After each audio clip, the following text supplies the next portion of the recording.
अल्हम्दुलिल्लाह अल्हम्दुलिल्लाहिल हन्नानिल मन्नान अल्लज़ी खलक़ल इंसान व अल्लमहुल बयान वस्सलातु वस्सलामु अला रसूलिही सय्यिदिल इंसी वल जान व अला आलिही व अस्हाबिही ज़िल खैरि वल इहसान अम्मा बअद फ़अऊज़ु बिल्लाहि मिनश शैतानिर रजीम बिस्मिल्लाहिर रहमानिर रहीम व इन्नका लअला खुलुक़िन अज़ीम सदक़ल्लाहु मौलानल अज़ीम। बारगाह रिसालत मुआब सल्लल्लाहु अलैहि वसल्लम में दुरूद पाक का हदिया पेश करें। अल्लाहुम्मा सल्लि अला सय्यिदिना व मौलाना मुहम्मद मअदनिल जूदि वल करम व आलिहि व अस्हाबिहिल किराम व इब्निहिल करीम व बारिक व सल्लिम सलातन दाइमतन सरमदन अबदा। मेरे अजीज़ों, आपने काफ़ी इंतज़ार किया होगा, लेकिन मैंने भी दिल्ली के इस मजमे का काफ़ी इंतज़ार किया है और बड़े इंतज़ार के बाद आज ये मैदान हमें मिला है। और वैसे तो मुझे यकीन था अगर लॉकडाउन नहीं होता तो इसका 100 गुना ज़्यादा 2 साल पहले ही मजमा हाजिर हो चुका होता। हाँ, यहाँ से शायद रामलीला मैदान भी करीब ही है जी हज़रत जी। और अज़मत इस्लाम और अज़मत मुस्तफ़ा के लिए लाखों सर दिल्ली में आज भी जमा हो सकते हैं। मेरे अजीज़ों, मिंबर पर उलमा व सादात हैं। कैसर खाली साहब की निज़ामत अल्लाह उन्हें सलामत रखे। बार बार वो एक पाखंडी का नाम इस मिंबर पर ले रहे थे। मुझे मुनासिब नहीं लगता ये पाकीज़ा मिंबर उन खबीसों के ज़िक्र से हम क्यों इन पाकीज़ा महाफिल को इस्तेमाल करें। बहुत अच्छे, वाह। इसलिए कि हमें पता है नबी पाक सल्लल्लाहु अलैहि वसल्लम की अज़मत क्या है। सुभान अल्लाह, सुभान किसी के भौंकने से कुछ होगा नहीं, तू घटाए से किसी के न घटा है न क्या कहना है। सुभान अल्लाह, सुभान या रसूल अल्लाह, जब बढ़ाए तुझे अल्लाह ताला तेरा। नारे तकबीर और नारे रिसालत। और एक बात ये है, जो कांटे खाने की आदत रखते हैं उन्हें फूल समझ में नहीं आते। जो कांटे खाने की आदत रखते हैं उन्हें फूल समझ में नहीं आते, और जो फजूल होते हैं उन्हें उसूल समझ में नहीं आते। और जिनके बाप दादाओं में खता होती है ऐसे हरामियों को मेरे रसूल समझ में नहीं आते। उन लोगों का जिक्र करने की ज़रूरत ही नहीं है। कुरान ने सूरे कलम में फरमाया उतुल्लिम बअद ज़ालिका ज़नीम। जो मेरे मुस्तफ़ा करीम सल्लल्लाहु अलैहि वसल्लम की तौहीन करते हैं वो ज़िना से पैदा हुए हैं। बेउसूलों को उसूल समझ में नहीं आते। तो बहरहाल मुस्तफ़ा करीम सल्लल्लाहु ताला अलैहि वसल्लम की अज़मत उन लोगों को खूब मालूम है जिनके दिल पाक व साफ़ हैं। आपने सुना होगा सैयदना अबू बकर सिद्दीक़ रज़ी अल्लाह ताला अन्हु हुज़ूर की बारगाह में आए और अर्ज़ किया, या रसूल अल्लाह, आपसे ज़्यादा हसीन व जमील मैंने किसी को देखा नहीं। मेरे आका ने फरमाया, सदक़ता या अबू बकर, ए अबू बकर तुम बिल्कुल सच कह रहे हो। अबू जहल खबीस मरदूदुन नफ्स आया और उसने भी ये कहा, ए मोहम्मद, तुम्हारे से ज़्यादा बदसूरत मैंने किसी को नहीं देखा, नऊज़ बिल्लाह। मेरे आका सल्लल्लाहु अलैहि वसल्लम ने फरमाया, तू सच कहता है। क्या दो लोग सच कह रहे हैं? एक तारीफ़ कर रहा है और एक बुराई कर रहा है, और दोनों को मेरे आका सल्लल्लाहु अलैहि वसल्लम फरमा रहे हैं तू सच कह रहे हो। बात दर हकीकत ये है कि मेरे आका सल्लल्लाहु ताला अलैहि वसल्लम से पूछा गया, अबू बकर सिद्दीक़ को भी आपने कहा सच कह रहे हैं, अबू जहल को भी आपने कहा सच कह रहा है। हुजूर पाक सल्लल्लाहु अलैहि वसल्लम ने इरशाद फरमाया, मैं एक आईने की मिसल हूँ। हर कोई अपनी हकीकत उसमें देखता है और अपनी तारीफ़ करता है।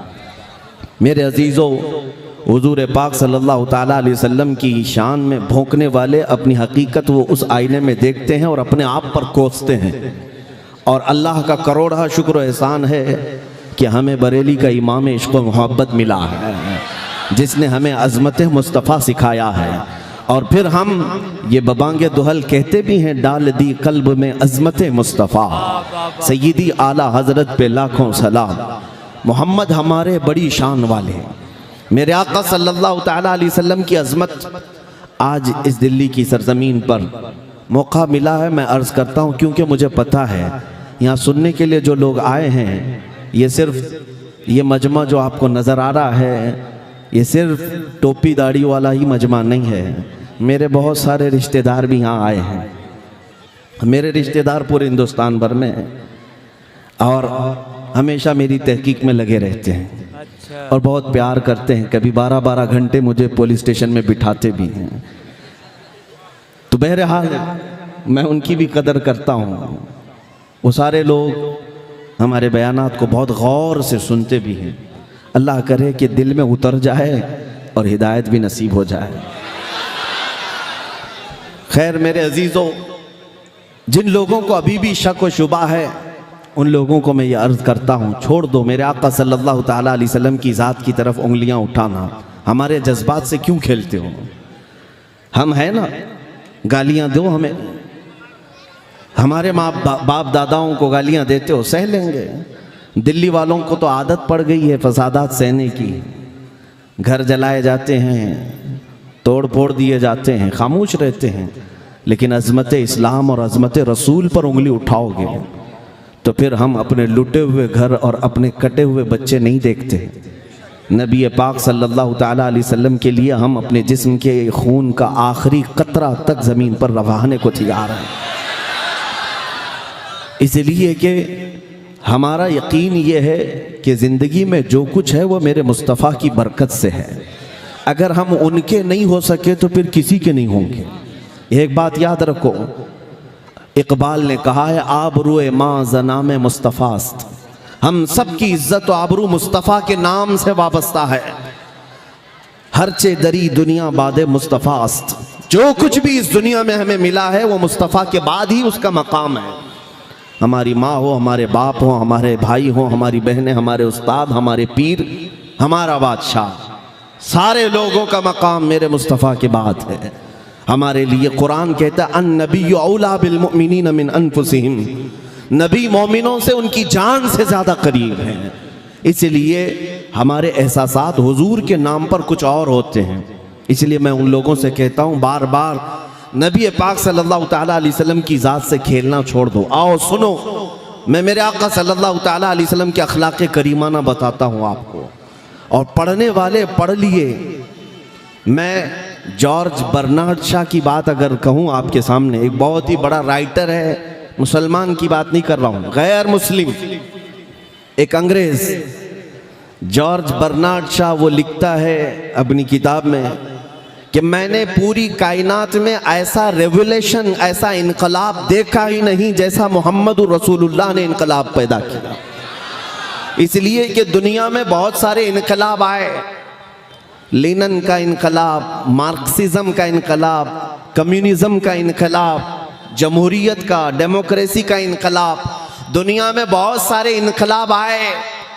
लेकिन उनके इनकलाब के जो बानी थे, फाउंडर थे, उनकी ज़िंदगियों में वो इनकलाब का असर रहा या ज़्यादा से ज़्यादा 100 साल तक रहा। लेकिन एक इनकलाब जो मक्का की गलियों से उठा था, मदीने पहुंचा और पूरी कायनात में फैला। जॉर्ज बर्नार्ड शॉ कहता है 1400 साल हो गए उस इनकलाब को दुनिया में आए हुए।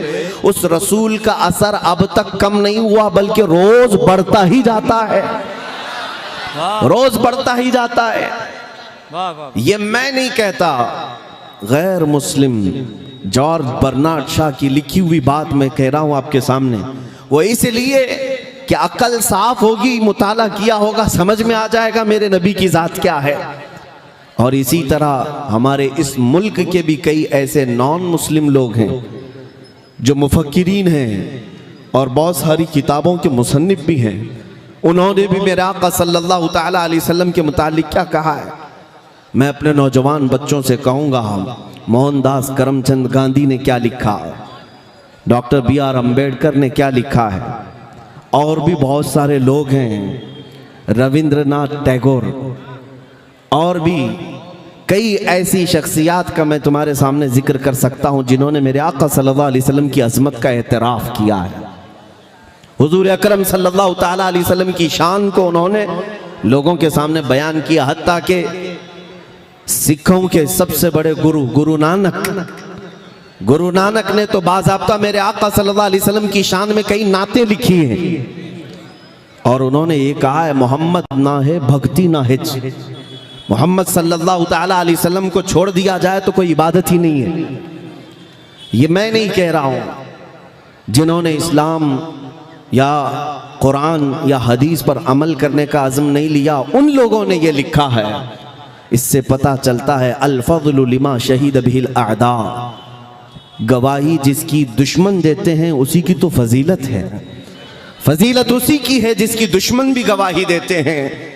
नबी मुकर्रम सल्लल्लाहु ताला अलैहि वसल्लम मक्का की गलियों से निकलकर मदीना तैयबा पहुंचने तक जो आला अखलाक व किरदार की शख्सियत सब पूरी दुनिया के सामने पेश किए, आज तक दुनिया उसकी नज़ीर नहीं ला सकती, उसकी मिसाल नहीं ला सकती, आज तक नहीं ला सकती। इंसाफ की बात अगर मैं करूं, है कोई दुनिया में आज लीडर जो अपनी रियाया के सामने आकर ये कहे कि तुम पर किसी पर मेरा कोई हक बाकी है तो हक ले सकता है? आए अभी हमारा कोई मिनिस्टर आकर के कह दे, किसी की हिम्मत ही नहीं, इतना खा के बैठे, क्या कहेंगे, क्या कहेंगे? और लोग नोच डालेंगे, यहां भी मेरा हक है, वहां भी मेरा हक है। किसी को कहने की हिम्मत नहीं है। मुस्तफ़ा करीम सल्लल्लाहु अलैहि वसल्लम की ज़ात वो है कि पूरे भरे मजमे में मस्जिद नबवी में सहाबा मौजूद हैं, उस वक्त कहते हैं, ऐ लोगों, तुम में से किसी भी शख्स के ऊपर मेरा कोई हक बाकी है या मुझ पर तुम्हारा कोई हक बाकी है तो मुझसे ले सकते हो। एक सहाबी खड़े हुए कहा, हाँ मेरा हक बाकी है आपके ऊपर। मजमे में से एक सहाबी खड़े हुए कहा, मेरा हक बाकी है आप पर। हुजूर ने फरमाया, क्या हक है? कहा, एक गज़वे में हम जा रहे थे, उस वक्त मुजाहिदीन की सफ सीधी करते करते मैं थोड़ा आगे आ गया था, आपने मुझे छड़ी से मारा था, मैं बदला लेना चाहता हूं। अल्लाहु अकबर। कौन कह रहा है? सैयदुल अंबिया, जिसके दरबार की सलामी सैयदुल मलाइका लेने के लिए बेकरार, फरिश्ते जिसकी एक झलक देखने को बेकरार, उस रसूल के सामने उनके एक सहाबी खड़े होकर कहते हैं, आपने फला वक्त छड़ी से मुझे मारा था, मैं बदला लेना चाहता हूं। नबी पाक सल्लल्लाहु अलैहि वसल्लम ने ये नहीं फरमाया, तुम कौन होते हो मुझसे इस तरह की बात करने वाले, बल्कि कहा, अगर ऐसा है तो आ जाओ। सहाबा खड़े हुए, कहा, या रसूल अल्लाह सल्लल्लाहु अलैहि वसल्लम, क्या ये हमारी आंखों के सामने होगा? हुजूर ने फरमाया, ये निज़ाम अदल है, ये अदालत इस्लाम ने सिखाई है। मेरे आका ने फरमाया, आओ करीब आओ। वो सहाबी करीब आए, उन्होंने एक और ख्वाहिश का इजहार किया, जिस वक्त आपने मुझे छड़ी लगाई थी उस वक्त मेरे बदन पर जुब्बा नहीं था, नंगी पीठ थी, कुर्ता नहीं था। मैं चाहता हूं कि अगर मैं इस वक्त बदला लूं तो आप भी अपना जुब्बा उठा दें, अपनी पीठ को वा कर दें, खोल दें। नबी पाक सल्लल्लाहु ताला अलैहि वसल्लम ने उनकी बात पर अपना जुब्बा भी उठा दिया, अपनी पीठ उनके सामने कर दी। वो सहाबी बढ़ कर के आए, हुजूर के दोनों कंधों के बीच जो मोहरे नबूवत थी उसका बोसा ले लिया। उनका मतलब इतना ही था, उनका मकसद इतना ही था, बोसा ले लिया और कहा, मैं कामयाब हो गया। मेरी तमन्ना ये थी कि रसूल पाक सल्लल्लाहु अलैहि वसल्लम के दोनों कंधों के बीच जो मोहरे नबूवत थी, जिसकी रोशनी सूरज से ज्यादा चमकदार थी, उसका बोसा लेना उनकी बड़ी तमन्ना थी। उन्होंने वो बोसा ले लिया, मगर मेरे आका सल्लल्लाहु अलैहि वसल्लम ने दुनिया को यह बताया अदल कैसे कायम किया जाता है। अमीर और गरीब हो कि बादशाह और रियाया हो, सबके दरमियान अदल कायम करने का निज़ाम ये मेरे मुस्तफ़ा ने बताया है। यहाँ तो अब ये बात आम होने लग गई कि कानून जो है मालदारों के घर की कनीज बन गई है।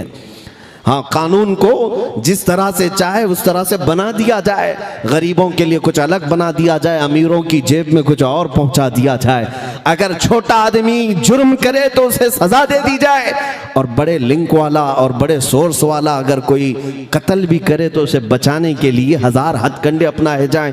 ये निज़ाम अदल मेरे मुस्तफ़ा का नहीं। उंगली उठाने से पहले मेरे आका की ज़ात को पढ़ो, हुजूर पाक सल्लल्लाहु अलैहि वसल्लम के अखलाक करीमाना को पढ़ो। ये रेपिस्ट क्या बताएंगे मेरे आका की अजमत को। नबी पाक सल्लल्लाहु ताला अलैहि वसल्लम का हाल तो ये है, फतह मक्का के दिन मेरे आका सल्लल्लाहु ताला अलैहि वसल्लम 10,000 सहाबा का लश्कर लेकर मक्का में आ रहे थे।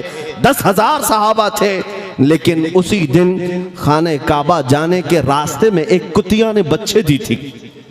एक कुतिया ने बच्चे दी थी। जब हुजूर का गुजर हुआ, मेरे आका ने एक सहाबी को वहां खड़ा कर दिया कि कहीं सहाबा अनजाने में किसी कुतिया के बच्चे पर पैर न रखते, किसी बच्चे पर पैर ना रख दे जब तक ये पूरा लश्कर ना गुजरे। मेरे आका ने फरमाया तुम्हारी जिम्मेदारी है कि इस कुतिया की हिफाजत के लिए खड़े रहोगे। मेरा दीन ये है, मेरे आका की जात ये है जो एक जानवर और कुतिया के बच्चों की हिफाजत की भी फिक्र करते हैं। यहाँ दरिंदे जो बलात्कार करते हैं वो मेरे आका की जात पर उंगली उठाते हैं। तुम्हें अंदाजा भी नहीं है। मैं आपको बताऊं, हुजूर पाक सल्लल्लाहु तआला अलैहि वसल्लम मदीना तैयबा में तशरीफ फरमा है। आज तो बरसों हो गए, रियाया अपनी बिपता किसको सुनाएगी? अखलाक पर बात आई है, मैं अर्ज करूंगा आज मेरे नबी की अजमत सुन के जाओ। और जो लोग खास मुझे आज सुनने आए हैं उनसे मैं कहता हूं, आप नोट करो इस बात को, मैं दिल्ली की सरजमीन पर क्या गुफ्तगू कर रहा हूं। नबी पाक सल्लल्लाहु तआला अलैहि वसल्लम मदीने तैयबा में हैं, सहाबा के साथ थे। एक पागल औरत हुजूर पाक सल्लल्लाहु अलैहि वसल्लम के रास्ते में आने लगी। सहाबा रोकने लगे, ये आएगी तो बड़बड़ करने लग जाएगी, इसकी जुबान बहुत चलती है। लोग उससे रास्ता काट लेते थे। जाहिर सी बात है, पागल लोगों से कौन बात करेगा। नबी पाक सल्लल्लाहु तआला अलैहि वसल्लम के पास वो खातून आने लगी। मेरे आका ने फरमाया छोड़ दो उसको, रास्ता आने दो, उससे बात किया जाए। साहबा ने कहा या रसूल अल्लाह सल्लल्लाहु अलैहि वसल्लम उसका दिमागी तवाजुन ठीक नहीं, मानसिक संतुलन बिगड़ा हुआ जिसको कहते हैं। लेकिन मेरे आका ने फरमाया उसे रास्ता छोड़ दो, मुझे पता है पूरे मदीने में उसकी कोई बात नहीं सुनता, अगर मैं भी ना सुनूं तो वो किसके पास जाए, मैं भी ना सुनूं तो वो किसके पास जाए। मुस्तफ़ा करीम सल्लल्लाहु तआला अलैहि वसल्लम अपना काफिला रोक कर उस खातून की बात सुनने लगे और ऐसे सुनते रहे जैसे किसी दानिशमंद की बात सुन रहे हो, किसी बड़े आदमी की बात जैसे तवज्जो से सुनी जाती है। उस खातून की बात मेरे आका सुनते रहे। वो बार बार एक बात को दोहराती रही। नबी पाक सल्लल्लाहु तआला अलैहि वसल्लम उसको गौर से सुनते रहे। ये एहसास होने नहीं दिया कि तुझे हम पागल समझ रहे हैं। मेरे अजीजों, ये अखलाक करीमाना ढूंढ करके लाओ दुनिया के इस निज़ाम में।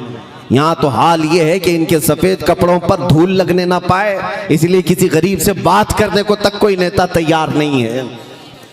हाँ, कौन किसकी बिपता आज सुनने को तैयार है?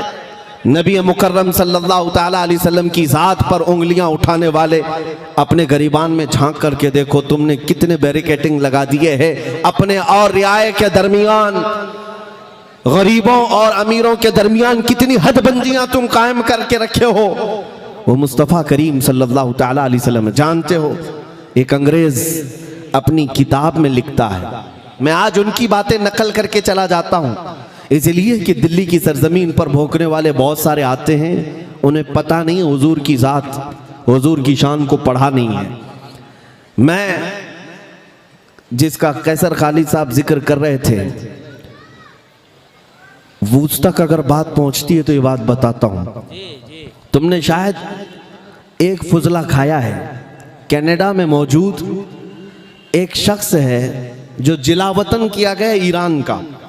उस खबीस ने मेरे आका सल्लल्लाहु अलैहि वसल्लम की शान में गंदी किताब लिखी और वही किताब वही पखाना डासना में पहुंचा और ये वही खा खा खा करके वही उगलता रहा। इसे लगा कि यही पूरी किताब ओरिजिनल है।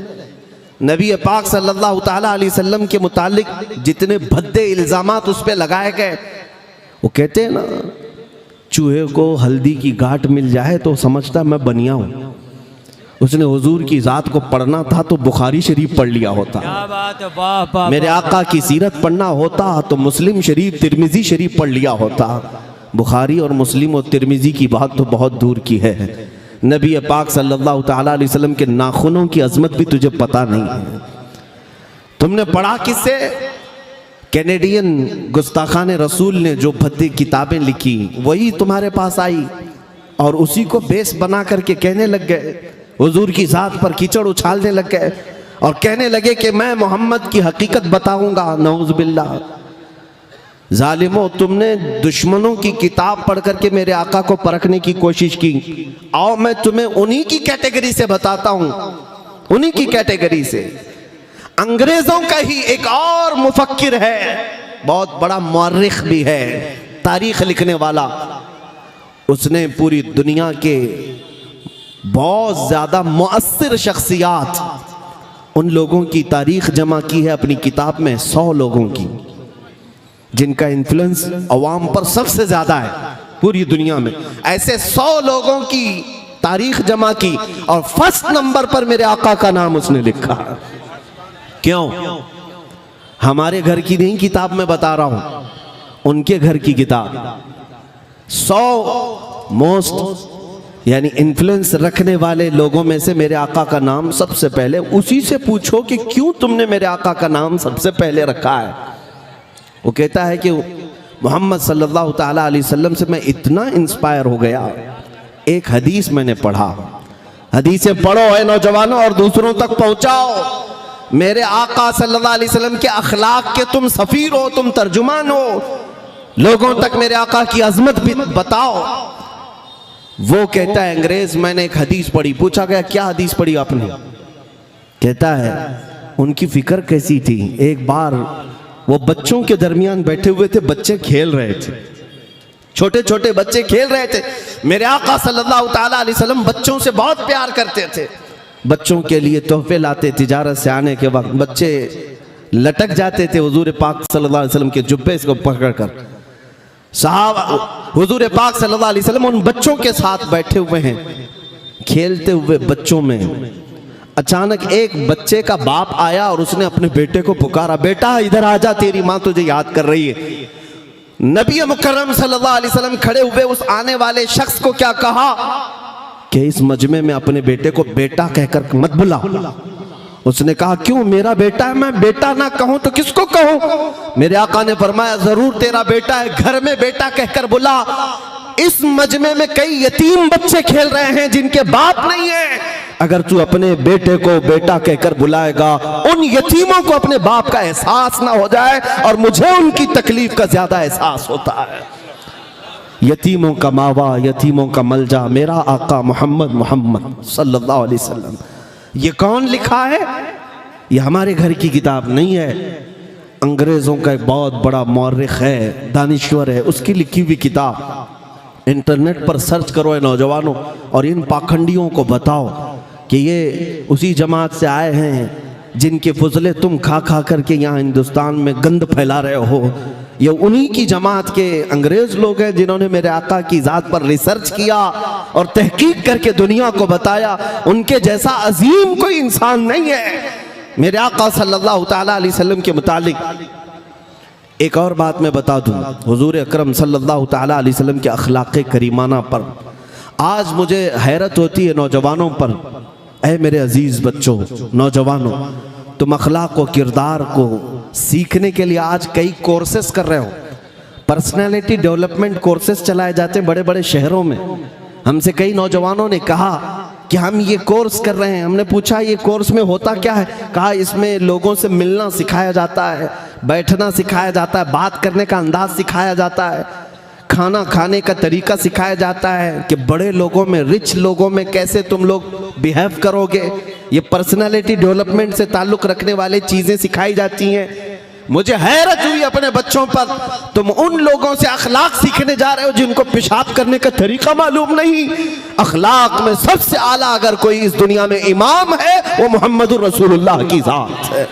नबी पाक सल्लल्लाहु अलैहि वसल्लम ने खुद इरशाद फरमाया, बुइतु लिउतम्मिम मकारिमल अखलाक, मैं भेजा ही गया हूँ इसलिए कि सबसे आला अखलाक तुम्हारे सामने पेश करूँ, सबसे आला अखलाक तुम्हारे सामने पेश करूं। नबी मुकर्रम सल्लल्लाहु ताला अलैहि वसल्लम के पास एक नौजवान आया और कहा कि मुझे जिना करने की इजाजत दी जाए। तवज्जो, मुझे किसी औरत से बदकारी करने की इजाजत दी जाए। मेरे आका ने डांट फटकार कर मार कर भगाया नहीं, किस लॉजिक से उसे समझाया, किस लॉजिक के साथ। और ये आज बहुत जरूरी है समझाना कि लोग अब तो ये भी करने लग गए, जानी का चेहरा देखा जाता है अब। हाँ, मीडिया वालों में भी, कानून वालों में भी, कि जिना करने वाले का पहले चेहरा देखो, किस मजहब से ताल्लुक़ रखता है, उसी हिसाब से फिर न्यूज़ बनाई जाएगी। हाँ, ये दज्जाली मीडिया को सिर्फ यही सुर्खियाँ चाहिए कि देखें पहले चेहरा किसका है। तुम ये नहीं समझते कि रेपिस्ट होता है चाहे वो किसी भी धर्म से हो, उसने गंद फैलाई है, वो नासूर है, मुआशरे के लिए नासूर है, वो चाहे किसी भी कौम से हो। अगर मेरे दीन का है, मेरे आका ने तो बहुत सख्त सजा सुनाई। हम ये नहीं देखते रेप करने वाला कौन है। अल्लाह के हबीब सल्लल्लाहु ताला अलैहि वसल्लम के पास एक नौजवान आया, उसने कहा मुझे जिना करने की इजाज़त दी जाए। मेरे आका ने क्या कहा जानते हो? हुजूर ने फरमाया आओ बैठो इधर, तुमसे कुछ बातें मैं करता हूँ, कुछ सवालात करता हूँ। कहा मेरे आका सल्लल्लाहु अलैहि वसल्लम ने, कहा तुम्हारी माँ है, जिंदा है? कहा हाँ है, मेरी माँ है। कहा तुम इस बात को पसंद करते हो कि कुछ दूसरे लोग तुम्हारी माँ से जिना कर लें, इजाज़त दोगे? उसने कहा या रसूल अल्लाह कैसी बात कर रहे, क्या मेरे होते हुए मैं अपनी माँ से किसी को जिना करने की इजाज़त दूंगा? हुजूर ने फरमाया छोड़ो, तुम्हारी बहन है, बहन से किसी को जिना करने की इजाज़त दोगे? उसने कहा हरगिज़ नहीं, मेरी बहन तो है लेकिन मैं किसी को आंख उठाने की भी इजाज़त नहीं दूंगा। मेरे आका ने फरमाया तुम्हारी खाला है, चाची है, फूफी है, फला है? उसने कहा सब है लेकिन किसी से भी जिना करने की इजाज़त नहीं दूंगा। मेरे आका ने फिर मुस्कुरा कर कहा जिस औरत से तू जिना करने की ख्वाहिश कर रहा है, ऐ नौजवान, यकीनन वो भी किसी की बहन होगी या बेटी होगी या खाला होगी। जैसे तेरे दिल में एहसास है अपने घर की औरतों की अजमत का, इसी तरह दुनिया के हर फर्द को अपने घर की औरतों की अजमत का ख्याल है। जैसे तुझे पसंद नहीं तेरे घर की औरतें जिना करें, इसी तरह किसी और को भी ये पसंद नहीं कि उनकी बहनों से तू जिना करे। उस नौजवान ने उठ करके तौबा किया। मेरे आका की नसीहत दिल में ऐसी असर कर गई, अल्लाह अकबर, पूरी जिंदगी भर कभी इस तरह की ख्वाहिश दिल में आने ना पाई। मेरे अजीजों, अल्लाह के हबीब सल्लल्लाहु ताला अलैहि वसल्लम ने वो अखलाक करीमाना इस माशरे को दिए। शराब पीने वालों को बंद लगाया। क्यों? ये निज़ाम मेरे मुस्तफ़ा का नहीं है कि एक तरफ लाइसेंस भी दो और दूसरी तरफ डोंट ड्रिंक एंड ड्राइव लिख करके लगाया जाए। हाँ, एक जगह ये लिख करके लगाए शराब पीकर गाड़ी मत चलाओ, और शराब कौन बेच रहा है? तुम ही बेच रहे हो। एक तरफ खुली छूट दे दी जाए इनको, और फिर शराब पीकर नशे में आकर के घर में औरतों को मारने वाले को सजा भी दी जाए। ये अड्डे क्यों नहीं बंद करते? ये अड्डे क्यों नहीं बंद करते? ये मेरे आका सल्लल्लाहु ताला अलैहि वसल्लम का निजाम है, जिससे अकल में फुतूर आता है। मेरे आका ने ऐसा कोई काम अपनी उम्मत को नहीं दिया, कोई काम अपनी उम्मत को नहीं दिया। ऐ नौजवानों, अगर कोई नशा की तरफ गया है तो खास तवज्जो से सुन ले। मुझे एक नौजवान की बात बहुत भली मालूम होती है, मुझे बहुत अच्छी लगी, इसीलिए मैं कई जगह जिक्र भी करता हूँ। एक वो ऑस्ट्रेलिया या यूरोप का रहने वाला मुसलमान नौजवान है। कई मर्तबा ऐसा हुआ है कि वहाँ के मुसलमान हमारे से ज़्यादा पाबंद भी नज़र आते हैं। वो अय्याशियाँ देख रहे हैं अपनी आंखों से लेकिन पाबंद हैं। एक नौजवान प्लेन के सफ़र में है, प्लेन में बैठा हुआ है, और प्लेन के सफ़र में हमने देखा है इंटरनेशनल फ्लाइट सब अक्सर ऐसी होती है, शराब सप्लाई करती हैं। अब तो बहुत सारी जो अरब ममालिक की फ़्लाइट हैं उसमें भी दिया जा रहा है। मैं बरसों पहले एक सफ़र में था इजिप्ट के, जिसमें सर्व किया जा रहा था कैन, और क्या कह करके क्रेजी वाटर, क्रेजी वाटर नया नाम। हमने पूछा था क्या पानी भी पागल होता है? तो बगल में बैठे हुए आदमी ने कहा नहीं, ये वाइन है, बहुत ज़्यादा रिफाइन है, इसलिए इसको क्रेजी वाटर कह रहे हैं।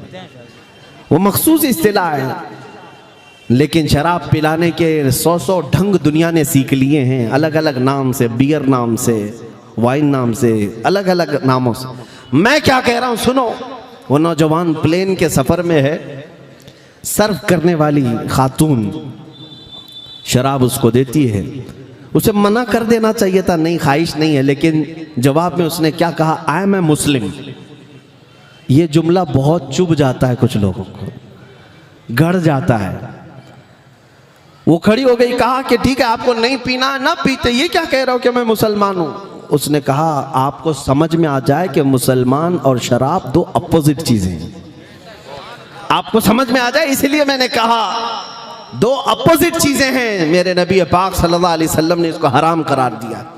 वो खड़ी हो गई कुछ बहस करने के लिए, बात करने के लिए। कहा देखिए आपके बगल में भी जो मुसाफिर हैं, पैसेंजर हैं, वो भी पीते हैं, नॉर्मल चीज है, पिएंगे सफर कट जाएगा, रिलैक्स हो जाएंगे, ये क्या है आप आर्ग्यू करते हैं इस चीज को लेकर के।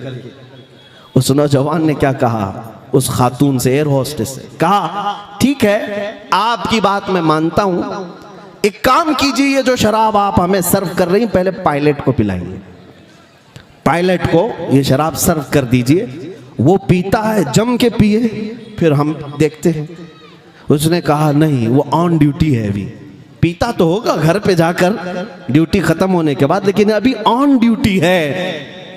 उस नौजवान ने कहा खातून आप समझ लें मुसलमान जिंदगी भर ऑन ड्यूटी होता है,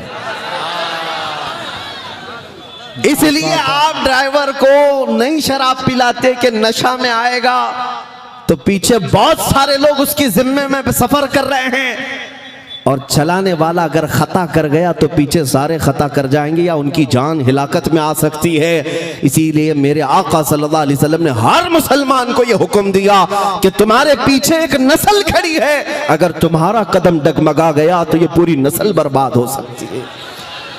ये अजीम अखलाक मेरे आका के हैं, मुआशरे को नशा से पाक किया है। वाह वाह वाह। नबी पाक सल्लल्लाहु तआला अलैहि वसल्लम ने जिस दिन मदीना तैयबा में ऐलान किया था कि शराब हराम है, जानते वो दिन कैसा था? हजरत अनस फरमाते हैं, छोटी उम्र के थे हजरत अनस, कहते मैं शराब खानों में प्याले भर भर कर लोगों को पिलाता था। जो होटल थी उस जमाने में शराब पीने के, अभी शराब हराम नहीं हुई थी मदीने जाने तक, वो कहते मैं सर्व करता था लोगों को। अचानक शाम का वक्त था, लोगों के प्याले भर भर करके मैं दे रहा था, गलियों में आवाज आई या अय्युहल मुस्लिमून क़ाल रसूलुल्लाह सल्लल्लाहु अलैहि वसल्लम हुर्रिमतिल ख़मर, ऐ मुसलमानों अल्लाह के रसूल ने फरमाया शराब आज से हराम हो गई। हजरत अनस कहते जैसे ही कान में आवाज पड़ी मेरे हाथ से मटका छूट गया, जो शराब पकड़ा था छूट गया, और जितने लोग बैठे हुए थे कोई अगर प्याला होंठ तक लगाया था वहीं से उसने पटक दिया। ये नहीं कि अभी पी लेते हैं बाद में देखेंगे, रात से तौबा कर लेंगे, आज का आज हो जाए। कानों में आवाज पड़ी वहीं से फेंक दिया, सब मटके तक तोड़ दिए। तारीख के ज़र्रीन अबवाब में ये वाक़या लिखा हुआ है, मदीने में वो दिन ऐसा था कि जिस गटर और नाली को देखा जा रहा था शराब से भरी हुई थी। एक ऐलान था मेरे आका का, बरसों पुराने नशा करने वालों ने नशा को लात मार दिया, ठुकरा दिया। ये मेरे आका के गुलामों की कैफियत है। अल्लाह के नबी सल्लल्लाहु अलैहि वसल्लम ने यह अजीम मुआशरा पैदा किया। हुजूर के अखलाक पर उंगली उठाने वाले पाखंडियों, अपने घर के शराबी और नशेड़ियों को छुड़ा करके दिखाओ। तुम्हारी बातों में अगर असर है तो अपने घर वालों को इस नशा से आजादी दिला करके दिखाओ। बैठे हैं गुफे में और कहते हैं इस्लाम का विनाश करेंगे, अपने जिस्म की खुजली मिटा नहीं सकते, इस्लाम को मिटाने की बात करते हैं। नबी पाक सल्लल्लाहु तआला अलैहि वसल्लम का यह वो अजीम दीन है जो उसूलों पर खड़ा है। ये किसी मोहल्ले और बस्ती का नहीं, 4 लोग 5 लोग बैठ करके ये दीन कायम नहीं किए हैं। हाँ, जिसको लेकर के तुम जगह जगह संसद लगा कर ये कह दो कि मार दिए जाएंगे, काट दिए जाएंगे, जेनोसाइड कर दिया जाएगा, इनकी नस्ल कुशी हो जाएगी, खत्म हो जाएगी। तुम्हारे बाप दादाओं ने कई बार ये हमारे साथ कोशिश कर ली है ऑलरेडी, आज नहीं 1400 साल से तुम्हारा बाप यजीद भी यही सोचता था। 22,000 का लश्कर लाकर हुसैन के निहत्थे बच्चों को खत्म कर दूंगा और यहां से ये सच्चा इस्लाम खत्म होकर फासिक और फाजिर का दीन चलेगा। लेकिन दुनिया आज भी जानती है उसके ताकत का नशा 3 साल से ज्यादा नहीं चला, 14 सदियां गुजर गई, हर घर पर झंडा हुसैन का लहराता है। नारे तकबीर, नारे रिसालत, मजहबे इस्लाम, पैगामे करबला, मुजाहिद। क्या बात बैठी मां जलसा चलने दीजिए। तहफ्फुज़े नामूसे रिसालत कॉन्फ्रेंस, मुजाहिदे इस्लाम मुफ्ती सलमान अजहरी, नारे तकबीर, नारे रिसालत, जुल्म के साए में पर तोलेगा कौन? सोचना ये है कि लब खोलेगा कौन? अरे सच यहाँ कहना जरूरी है बहुत, ये भी चुप बैठे तो फिर बोलेगा कौन?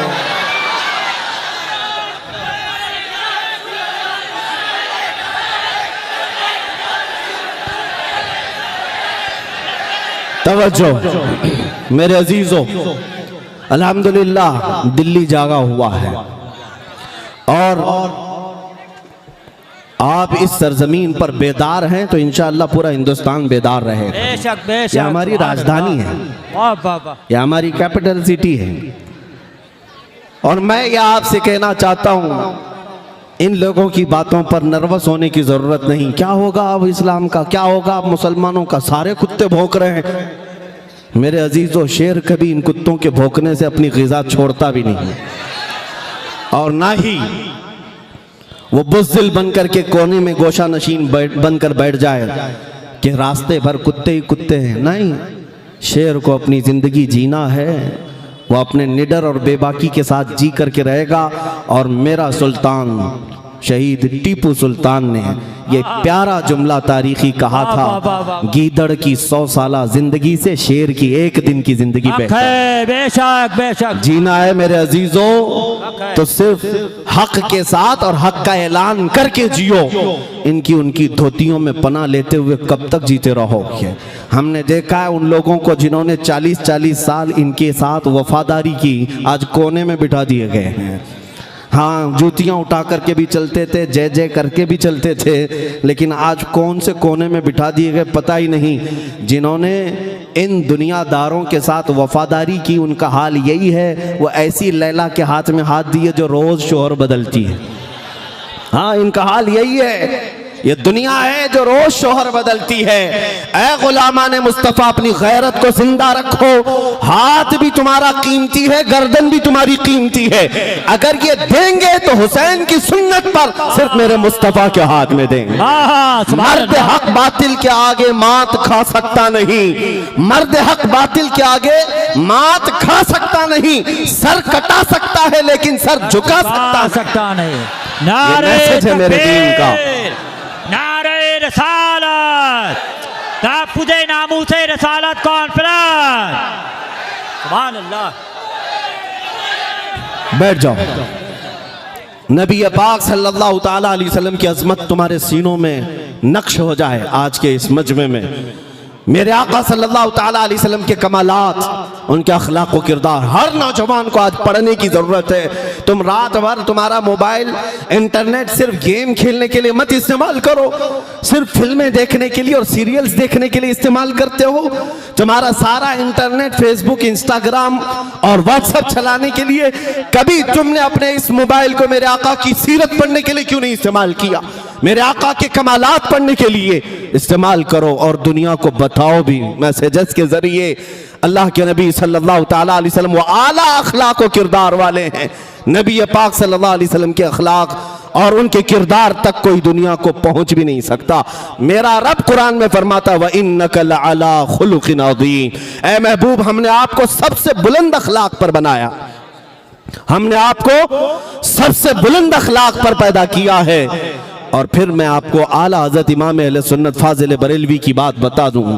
कहते हैं आका कौनैन सल्लल्लाहु अलैहि वसल्लम की बारगाह में, तेरे खल्क को रब ने जमील किया, तेरे खुल्क को रब ने अजीम कहा, कोई तुझसा हुआ है ना होगा शाह, तेरे खालिक हुस्न अदा की कसम, तेरे तो वस्फ ऐब तनाही से हैं बरी, हैरान हूँ मेरे शाह मैं क्या क्या कहूँ तुझे। नबी पाक सल्लल्लाहु ताला अलैहि वसल्लम के औसाफ और कमालात कभी खत्म नहीं होंगे। अब आपको मैं ये बातें भी बता दूं कि तुम्हारी जिम्मेदारियां इस दौर में क्या है। तुम्हारी जिम्मेदारियां क्या हैं? क्या तकरीरें सुनो, जलसे सुनो और निकल करके जाओ?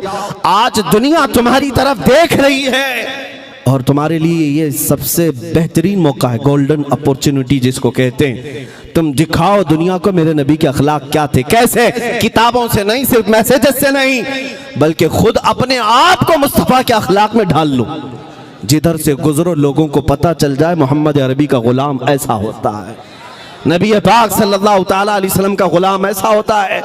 और उनके गुलामों ने ही तो ये तारीख रकम की थी। दी अजाने कभी यूरोप के कलीसाओं में तो कभी अफ्रीका के तपते हुए सहराओं में।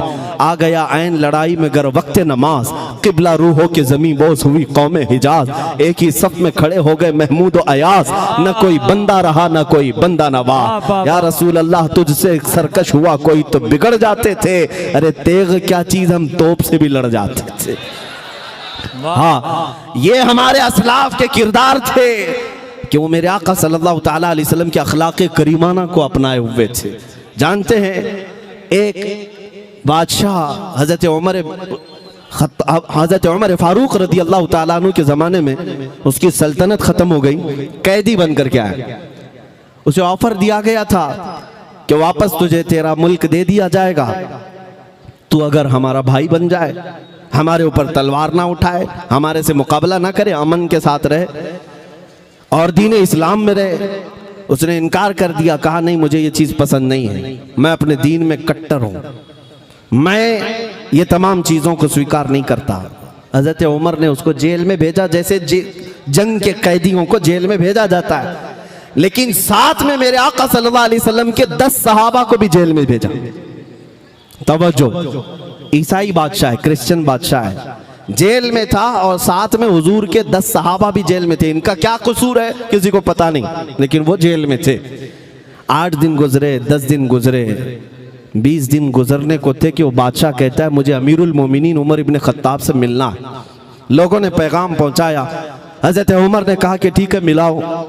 उसे लाया गया, वक्त का बादशाह था। उसने कहा ए उमर इब्न खत्ताब अमीरुल मोमिनीन, मैं आपके इस्लाम को कबूल करना चाहता हूँ, मैं दीन इस्लाम को पसंद करता हूँ। कहा आज से 20 दिन पहले भी तो तुझे कहा जा रहा था, आज से 20 दिन पहले क्या जेल के ये 20 दिन तुझे भारी पड़ गए? उसने कहा जेल के 20 दिन नहीं, अगर 20 साल भी रखते तो मेरे ऊपर भारी नहीं होते, लेकिन जिन 10 सहाबा को तुमने मेरे साथ रखा वो मुझ पे भारी पड़ गए। कहा क्यों? इनकी सुबह शाम, इनके दोपहर रात, इनके उठने बैठने चलने फिरने खाने पीने सबको मैं बहुत गौर से देखता रहा। 8 ही दिन के बाद मेरे दिल ने ये फैसला किया कि ये झूठों की जमात नहीं हो सकती, इनके अखलाक इतने आला हैं कि ये झूठों की जमात नहीं हो सकती। जिस रसूल के ये पैरोकार हैं वो रसूल आला अखलाक वाले होंगे, वो सच्चे मजहब वाले होंगे। मेरे अजीजों, दुनिया को बताने के लिए तुम मेरे आका के अखलाक को अपनाओ, तुम मेरे आका के किरदार को अपनाओ। ये क्या है आज पूरी दुनिया को मैं देख रहा हूँ, तुम्हें ऐसा नशा का एडिक्ट बना दिया गया है। दिन रात हमारे बच्चे टिकटॉक पर मुजरा करते हुए दिखाई दे रहे, तुम्हारे हाथों से कुरान गायब है, तुम्हारे यहाँ इस्लाम की रोशनियां नहीं, लेकिन सुबह उठते हो गाने की धुन पर, रात हो रही है गानों की धुन पर। तुम मेरे मुस्तफ़ा करीम के गुलाम हो, अमानत हो, तुम्हें ये दुनियादारी के लिए नहीं भेजा गया है।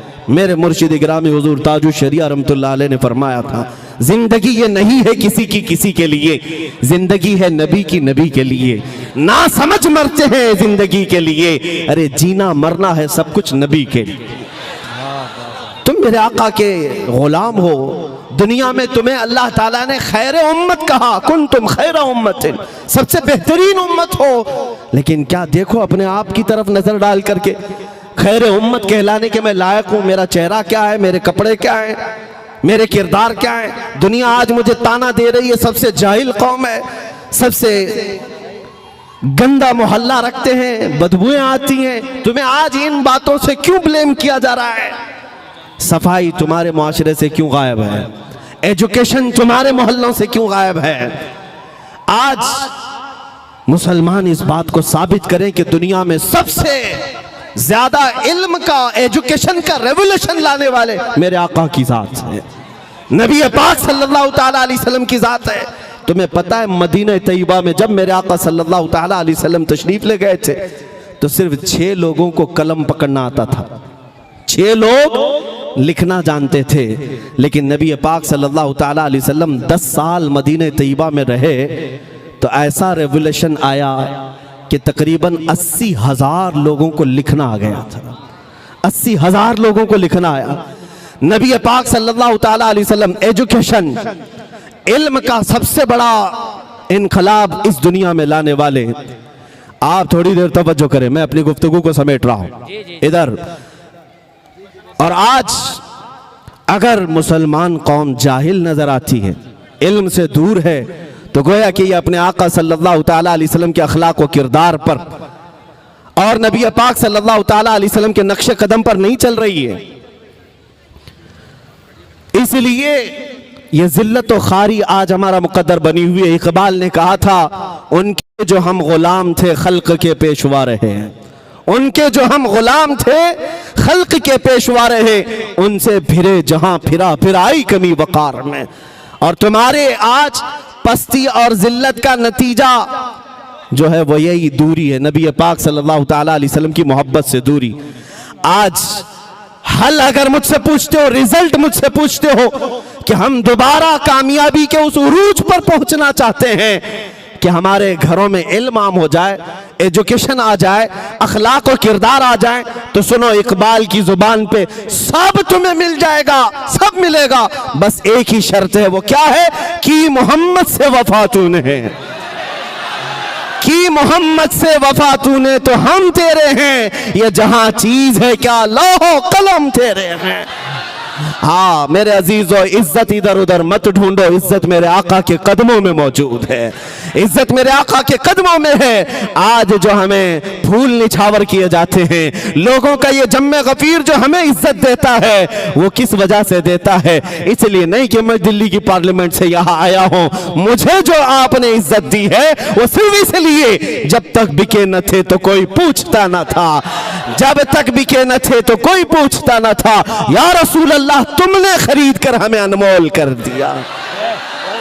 नबी का जो गुलाम है जमाने का वो इमाम है, इस बात को आज तय करके जाओ, नबी का जो गुलाम है वो जमाने का इमाम है। ऐ नौजवानों, तुम्हारी सिर्फ और सिर्फ उरूज, तुम्हारी सिर्फ और सिर्फ कामयाबी, तरक्की इस बात में मुनहसिर है। हमें करने खत्म करता हूं, भौंकने वाले भौंकते रहें, और अपने हाथ से मेरे आका की अजमत को कुछ कम नहीं किया जा सकता। मैं ये अर्ज करूंगा, रहेगा यूं ही उनका चर्चा, रहेगा रहेगा यूं ही उनका चर्चा रहेगा, पड़े खाक हो जाएं जल जाने वाले। व आखिरु दावाना अल्हम्दुलिल्लाहि रब्बिल आलमीन। लब्बैक लब्बैक या रसूल अल्लाह, लब्बैक लब्बैक लब्बैक या रसूल अल्लाह। हे भाई,